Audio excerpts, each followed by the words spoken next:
bonsoir, donc nous revoici pour ce top 5 ou ces 5 films à voir pour la semaine qui vient. Donc comme j'ai dit, on est en été, c'est très compliqué et cette semaine ça a été très compliqué de trouver 5 films intéressants à regarder. Mais j'en ai quand même choisi 5, donc on va voir ça ensemble. Donc c'est pour la semaine du lundi 14 au dimanche 20 juillet. Donc le lundi 14 juillet, j'ai choisi un film que je ne sais pas. Je ne sais pas si je l'ai vu. Je suis pas sûr que ce soit un film culte. Et oui, ça commence bien, tu me diras. Donc le lundi 14 juillet 2025, c'est-à-dire demain, on a Chouan sur Arte à 20h55. Donc c'est un film de 1988 dans le genre aventure, guerre. C'est un film français. Donc je vais te lire le synopsis. Ce film relate l'histoire de la famille du comte de Savinien de Kerfadec lors des grandes révoltes chouanes dans les campagnes vendéennes et bretonnes. Les trois enfants aux idéaux opposés vont s'entre-déchirer au cours de cette révolution, mais aussi par amour pour la belle Céline. Bon, on imagine que Céline, c'est Sophie Marceau. Et on a aussi dedans, dans les acteurs principaux, on a Philippe Noiret. C'est un film de Philippe de Broca, à qui on doit L'homme de Rio, Le Magnifique, Les tribulations d'un Chinois en Chine, Cartouche, avec dans le rôle principal Jean-Paul Belmondo, au moins pour ces 4 films-là. Il y a aussi l'Africain que j'ai enregistré, que je n'ai pas vu, mais que je t'ai proposé la semaine dernière. Et c'est un film de mon enfance que j'avais déjà vu. Et le bossu que j'ai vu, que j'ai bien aimé aussi. Donc voilà, Philippe de Broca, c'est quand même un réalisateur qui a fait des bons films français. C'est pas n'importe qui, donc Chouan, c'est vrai que je sais pas si j'ai vu ce film-là. J'ai l'impression de l'avoir vu, mais je suis pas sûr du tout en fait. Donc voilà, c'est un film que je mets là, parce que franchement le choix était très difficile. Il y a des films que j'ai vus mais qui sont pas exceptionnels. Et celui-là, vu que c'est Philippe de Broca qui l'a réalisé, que c'est pas un petit réalisateur français, je me dis que ça peut avoir un coup de le voir, et surtout pour revoir Sophie Marceau et Philippe Noiret est un très bon acteur français, c'était un des meilleurs acteurs français dans les années 80, donc il n'y a pas de raison que ce film soit une daube finie, mais si c'est une daube, bah, je m'en excuse d'avance. Donc voilà, ça c'était Chouan, c'est demain à 20h55 sur Arte. Après on passe à mardi, donc dans 2 jours, mardi 15 juillet, on a sur Sister à 21h10 La plage avec Leonardo DiCaprio et Virginie Ledoyen, Guillaume Canet, Tilda Swinton aussi. Donc ça c'est un film assez spécial, c'est un film, je crois l'avoir vu au cinéma. Je suis pas sûr de l'avoir vu au cinéma. J'ai dû l'avoir vu au cinéma. Et après je l'avais revu aussi en DVD avec un pote qui adorait ce film-là parce que ce film-là était assez particulier. C'est un film de Danny Boyle. Donc Danny Boyle, c'est lui qui a fait les 28, 28 jours plus tard et tout ça. Qui a fait Sunshine aussi que j'aime beaucoup. Et Trainspotting. Trainspotting que je n'ai pas vu. Voilà. Trainspotting que je n'ai pas vu du tout. Voilà, c'est un film assez spécial aussi. Donc Trainspotting. S'il passe à la télé, un de ces 4, j'essaierai comme de le regarder. C'est un film culte, au moins le premier est un film culte apparemment. À voir quand même. Donc La plage, c'est un film de 2000, pile poil 2000. Un film d'aventure thriller. Donc le côté thriller, oui, c'est quand même très thriller. C'est plus thriller qu'aventure. Mais c'est vrai que ça me fait penser ce film-là à tous les films d'aventure qui commencent un peu gentiment comme ça et qui finalement partent en freestyle. Parce que c'était comme un film qui part énormément en freestyle. Et c'est un film, je trouve, qui joue énormément avec la psychologie des personnages et même avec la psychologie de ceux qui le regardent. Parce que, bon, moi je considère pas. Je vais peut-être lire le synopsis. Je vais peut-être lire le synopsis avant, quand même. Avant d'en parler un petit peu. Donc le synopsis. Richard, jeune américain amateur de sensations inédites, a choisi l'Asie comme terrain d'élection dans l'espoir d'y vivre des aventures fortes et exaltantes. Dans un hôtel miteux de Bangkok boudé par les touristes, naissance d'un couple de Français, Françoise et Étienne. Dans la nuit, un homme au regard halluciné fait irruption dans sa chambre et évoque une île secrète, une plage paradisiaque, où il aurait vécu plusieurs années au sein d'une petite communauté d'esprits libres. Donc oui, ce film-là, on est vraiment dans un lieu un peu paradisiaque. C'est-à-dire, on a une île paradisiaque, tout ça, on a quelque chose qui fait envie. Et on a ces jeunes gens qui s'associent pour aller, pourquoi pas, essayer de trouver cette île. Parce qu'ils ont une map en main laissée par le gars en question. Et ils décident d'aller vers cette île, d'essayer de trouver cette île paradisiaque où il y aurait une communauté et tout ça. Et ça serait vraiment une île paradisiaque. Et ils trouvent cette île paradisiaque. Donc là, c'est bien, ça commence bien, tout va bien et tout ça. Sauf que cette île paradisiaque, finalement, elle n'est pas si paradisiaque que ça. Et comme c'est un film qui va passer cette semaine, je suis en train de me dire, mais je vais peut-être pas te raconter la suite, en fait. Je vais peut-être pas te raconter la suite. Moi, ce film-là, je le considère pas comme un film d'horreur. Mais je considère ce film-là comme un film perturbant. Ce film-là m'a toujours perturbé, en fait. C'est quelque chose qui m'a toujours perturbé. Et je peux comprendre que les gens ont aimé ce film-là. Mais c'est pas un film que j'ai adoré. Mais c'est un film que je regarde toujours avec une certaine appréhension parce que j'ai l'impression que ce film-là, il te bouscule la tronche, quoi. Il te bouscule la tronche, en fait. Il te bouscule la tronche. Et peut-être pas de la bonne manière qu'il soit. Et est-ce qu'il y a un vrai message à la fin positif? Il n'y a pas vraiment de vrai message positif à la fin, je trouve. Quoique si, peut-être. Peut-être, mais c'est quand même très spécial. C'est un film très spécial. Et évidemment, je le mets dans ce top 5 parce que je pense que ce film-là peut plaire à beaucoup de monde. Par curiosité, ça vaut peut-être le coup de le voir. Après, j'ai pas envie de le conseiller à des gens qui sont fragiles et influençables. Voilà. Il y a des gens qui sont fragiles et influençables. Et dans ce film-là, on parle beaucoup d'influence aussi dedans. Etc. Donc j'ai pas trop envie finalement de conseiller ce film-là à tout le monde. Peut-être aux gens qui sont curieux de voir ce film-là, qui est quand même, c'était quand même Danny Boyle. Danny Boyle, on a quand même des films assez intéressants, parfois spéciaux, mais assez intéressants quand même. Les acteurs, Leonardo DiCaprio, c'était vraiment, je crois, un de ses premiers rôles juste après Titanic. Ça devait être ça devait être le film dans lequel il a joué juste après Titanic.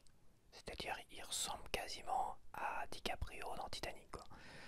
Je dis ça parce que DiCaprio a, je trouve, vachement mal vieilli en tant qu'acteur. Il a vieilli assez vite, DiCaprio. Autant dans Titanic, il pouvait plaire énormément. Autant après, je sais qu'il plaisait moins.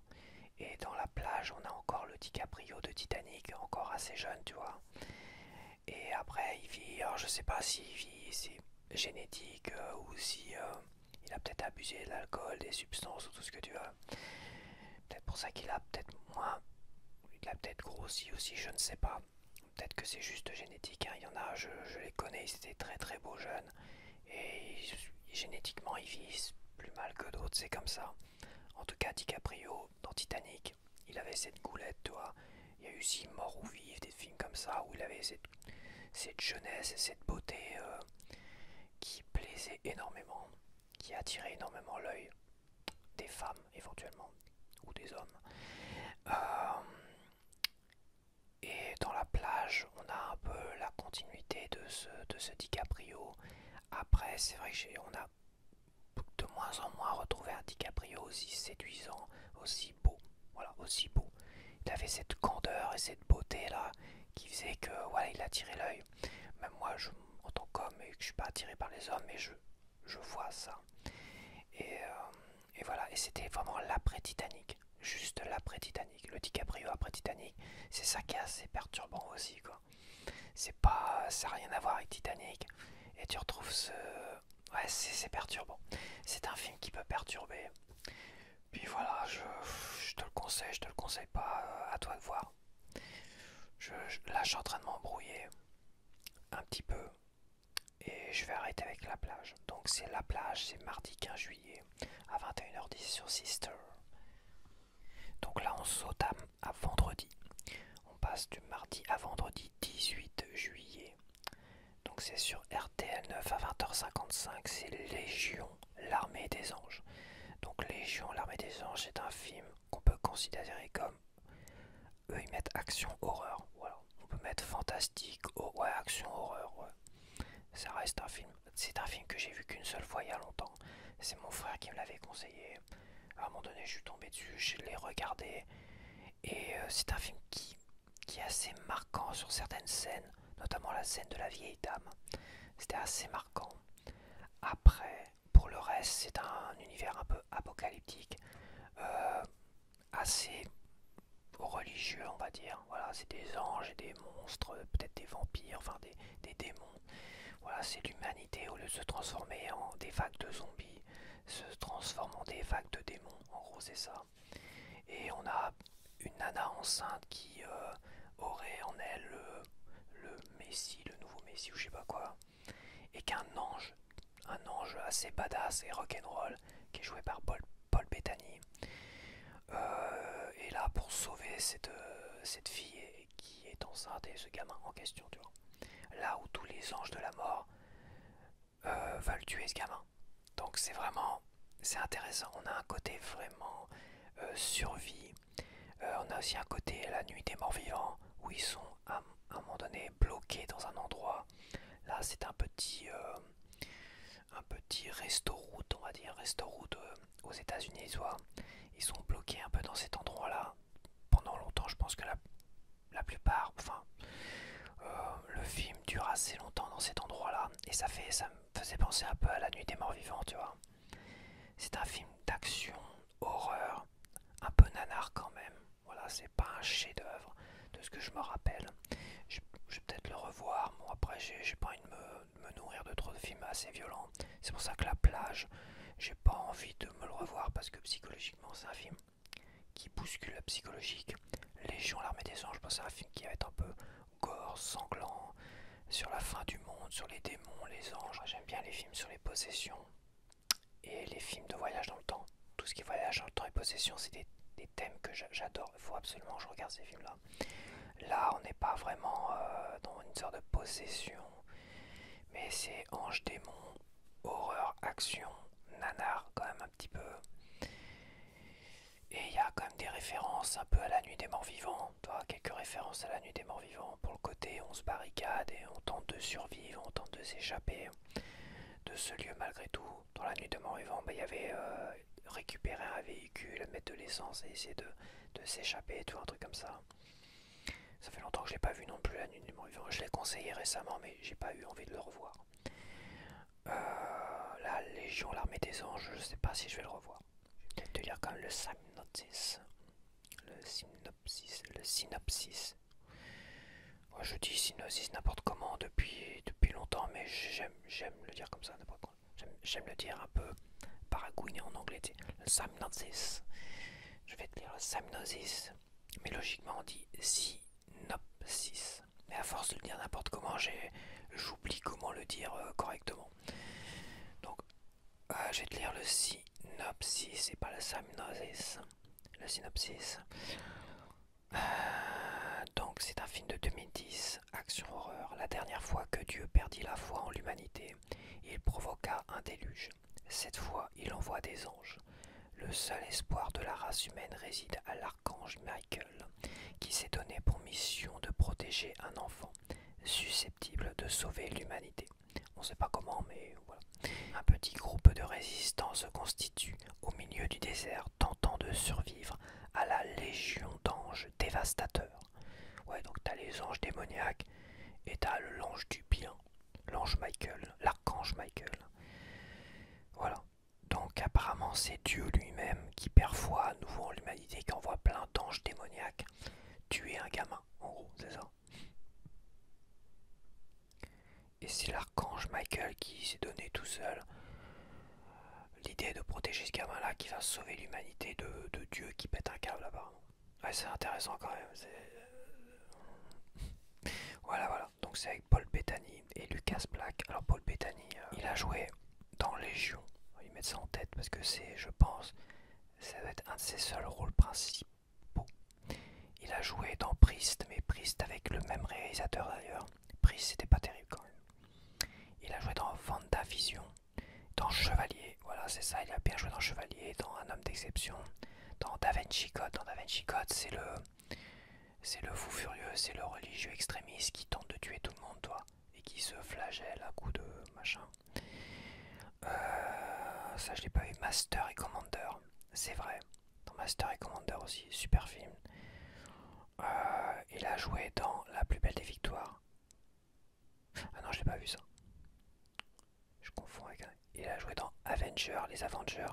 Donc c'est lui qui joue le l'IA de Robert Downey Jr. Tu sais, il a une IA qui se transforme en robot à un moment donné là. Comment il s'appelle? Vision. C'est pas Vision. Bah c'est le gars qui joue Vision dans les Marvel.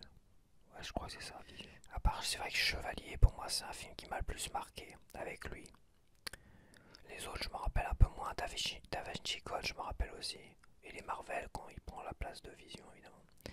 Chevalier avec le regretté Edge Ledger. Edge Ledger qui était un super acteur en devenir, quoi. Déjà dans Chevalier, il était énorme. Alors Chevalier, c'est un film rock'n'roll qui est superissime. Pas cohérent du tout avec l'époque, mais voilà, c'est un mélange de chansons de Queen, des chansons rock et de l'époque des Chevaliers. Edge Ledger et Paul Bettany. Il y a Rufus Sewell dedans aussi. Et Shannon Sossamon qui a fait 2-3 films de teenager. Une petite nana qui a fait 2-3 films de teenager à l'époque.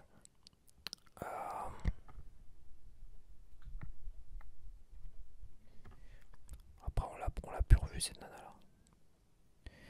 Ouais, donc Edge Ledger qui est mort après le tournage de Batman The Dark Knight. Donc il a joué Joker, le fameux Joker, le Joker quasiment le plus apprécié de tous les Batman. Il est mort juste après le tournage et avant la sortie du film, donc il n'a jamais vu son interprétation de Joker, du Joker dans The Batman The Dark Knight. Donc c'est dommage. Alors Shannon Sossamon, 46 ans aujourd'hui, elle a mon âge. Elle est née en 78, le 3 octobre 78, elle est née quelques jours après moi. Quelques jours, ouais, 2 semaines après moi. Elle a joué dans Chevalier, dans 40 jours et 40 nuits. Ouais, ça c'est. Ouais, je me rappelle de ça. 40 jours et 40 nuits, c'était un peu tiré, c'était un peu. C'est vraiment un film de teenager, un peu. Les lois de l'attraction, je l'ai pas vu, j'ai dû le voir un petit peu, je trouvais ça un peu. J'avais un pote qui était fan de ce film là, et vu les goûts bizarres qu'il avait ce pote là, j'avais pas envie de voir ce film là. Parce qu'il a vraiment des goûts chelous. Et voilà. Après c'est Sinister 2. Sinister 2, je l'ai pas vu. One Missed Call, c'est un film d'horreur, je l'ai pas vu. Le Purificateur, je l'ai pas vu. Purificateur, c'est avec. En 2003, c'est avec qui ça? Un prêtre enquêtant sur la mort de son mentor rencontre un être immortel qui offre l'absolution pénitente. Ok. Et putain, mais il me ressort là, il me ressort pas. Ouais, tant pis. Voilà, c'était pour Paul Bettany. Donc, je t'ai lu tout ça. Donc, c'est Légion, l'armée des anges. Hein. Voilà, c'est vraiment une semaine. J'ai choisi 5 films. Je suis limite en train de pas vraiment te les conseiller. C'est ça qui est énorme, mais c'est comme ça. Je savais que cet été ça allait être compliqué. Donc, vendredi 18 juillet, on a Légion, l'armée des anges à 20h55 sur ATL9. Donc vendredi 18 juillet également à 21h10, mais cette fois-ci sur M6, on a Babysitting. Alors là tu me dis, Babysitting, un film comique récent français. Et bah je dois bien t'avouer que la bande à Fifi, j'aime beaucoup. Alors j'aime beaucoup dans une certaine mesure. J'ai bien aimé les Alibis, ils m'ont vraiment fait rire comme tout. J'ai pas du tout aimé Nicky Larson. J'ai trouvé ça vraiment. J'ai trouvé ça pas terrible. Puis il y a des trucs qui m'ont dérangé avec les animaux, il y a des trucs qui me dérangent. J'aime pas trop, même sur le ton de l'humour. Quand on martyrise les animaux, j'aime pas beaucoup. Autant Alibi, ça va. Ça s'est passé, quoique voilà. Autant Nicky Larson, j'ai pas trop aimé ce que j'ai vu dedans. Ça peut donner des idées à des débiles, quoi. C'est ça. Il y en a, ils sont tellement débiles, ça peut leur donner des idées. Et j'aime pas savoir ça dans les films. J'aime pas du tout voir ça. Même si c'est voilà, c'est comique, machin. Non, je suis désolé, j'aime pas du tout.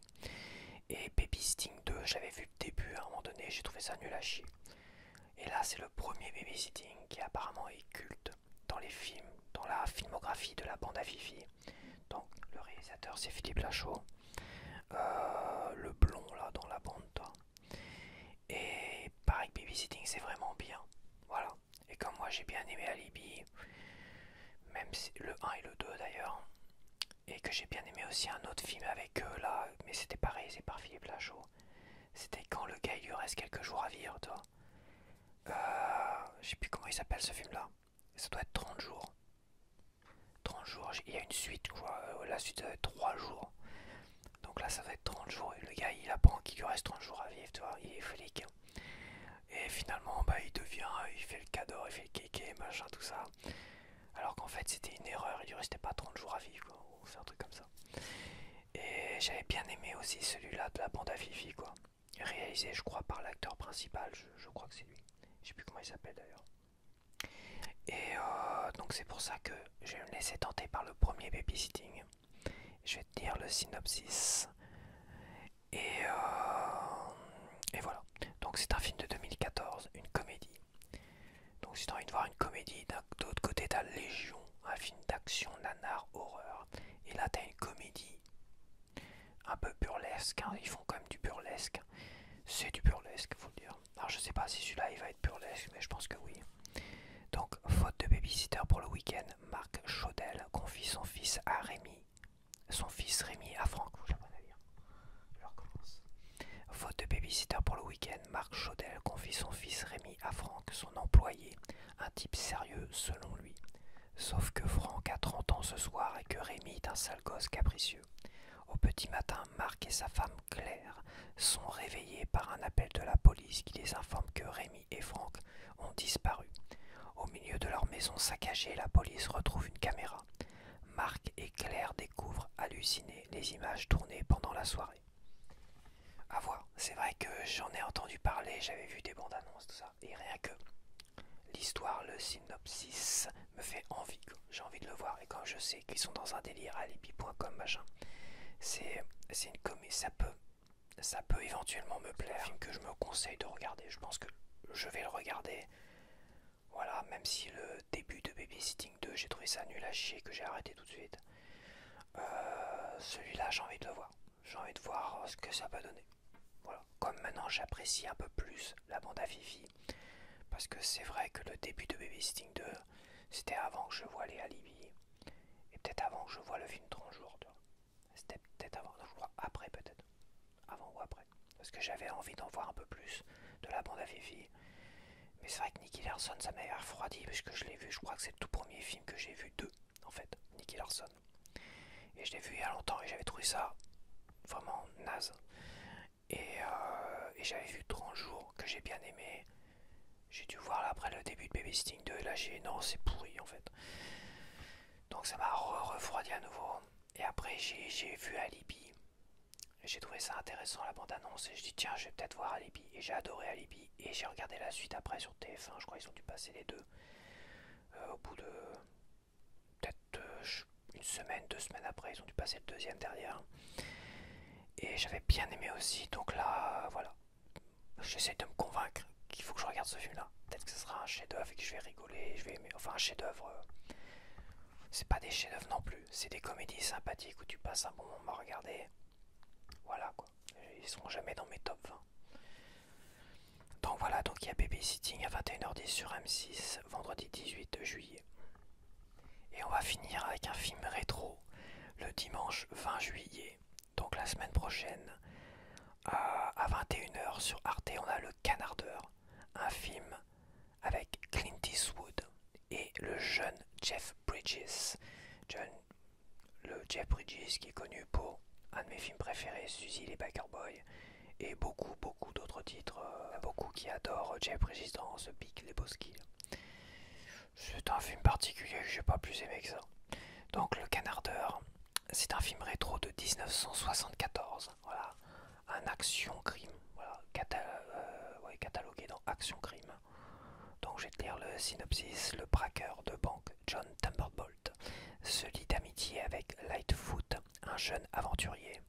Ensemble, ils décident de récupérer un magot d'un demi-million de dollars que Thunderbolt avait planqué dans une vieille école. Mais celle-ci a été détruite. Donc c'est un film de Michael Cimino. Michael Cimino à qui on doit Le Voyage au bout de l'enfer et L'année du dragon. Donc Voyage au bout de l'enfer, c'est un film très très dur. Ça c'est un film, c'est pareil, de mon enfance qui était très très difficile. Sur un film sur le Vietnam et le retour d'après la guerre du Vietnam, tu vois. Par rapport aux soldats qui se sont fait emprisonner, où on les forçait à jouer la roulette russe. Donc c'est un film avec Robert De Niro et comment il s'appelle l'autre Ah ça m'échappe. Il y a Robert De Niro et l'autre acteur là.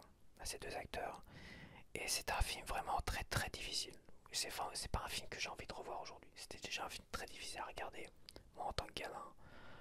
Aujourd'hui je sais que c'est un film très dur sur l'après-guerre du Vietnam, tu vois. Après prisonnier de la guerre du Vietnam. Mais c'est un film, c'est un très beau film quand même. Ça reste un film important. Donc il a réalisé aussi Michael Cimino, L'année du dragon avec Mickey Rourke. Mickey Rourke quand il était encore potable on va dire. Parce qu'après il a fait de la boxe. Il a fait de la boxe et il s'est fait défoncer la tronche. Et il voulait faire une carrière de boxeur.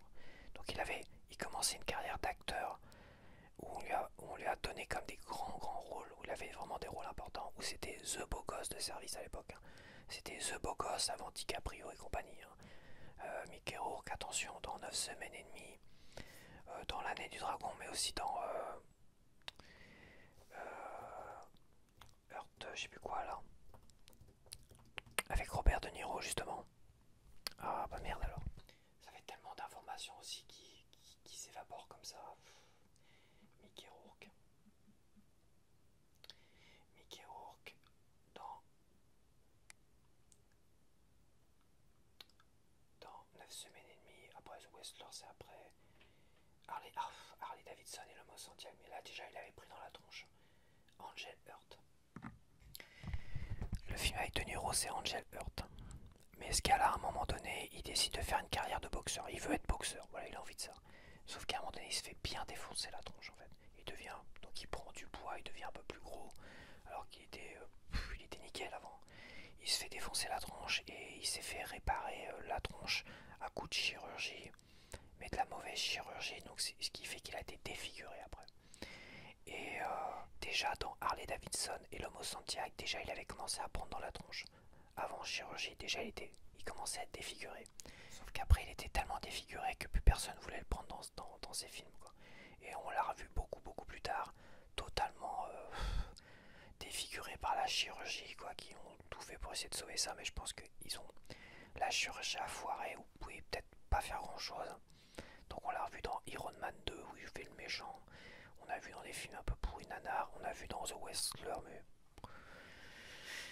voilà, bon, Mickey Rourke, malheureusement, le pauvre, il a fait des choix de merde aussi, hein, je suis désolé. Hein. Quand à un moment donné, tu veux devenir boxeur, parce qu'il voulait faire une carrière de boxeur aussi. Et Mickey Rourke, malheureusement, bah, tant pis, quoi. Mais il restera marqué dans les mémoires grâce à quand même, pour moi en tout cas, 4 films. Angel Heart avec Robert De Niro, L'année du dragon, pas Voyage au bout de l'enfer, L'année du dragon, Angel Heart, 9 semaines et demie. Certains le considèrent comme un nanar, mais c'est quand même un film glamour de fou. Avec la fameuse chanson de Joe Cocker, tu sais, Can Leave Your Head On. En gros, tu peux garder ton chapeau après t'être déshabillé, quoi. Donc c'est un film culte où tu vois Kim Basinger se déshabiller en Paul Jartel et tout ça devant Mickey Rourke. Scène vraiment cultissime. Un film assez particulier. Moi, je le considère pas comme un nanar. Je considère vraiment ce film-là comme un film choc des années fin 80, je crois, début 90, je sais plus. Sûrement fin 80, mais moi je l'ai vu évidemment début des années 90 parce que j'étais trop jeune. Donc c'est un film vraiment glamour pour tous les teenagers de mon époque, des jeunes adolescents. Ce film-là, c'était un film marquant. Donc ouais, 9 semaines et demie, Angel Heart, L'année du dragon, et pour moi, évidemment, Harley Davidson et l'homme au Santiago. Ça c'était un film culte. C'est un nanar, évidemment, mais c'est un film culte de mon enfance et j'ai pris beaucoup de plaisir à le revoir aujourd'hui. Voilà. Donc j'étais sur le Canardeur et je suis parti sur Mickey Rourke, mais ça c'est tout moi.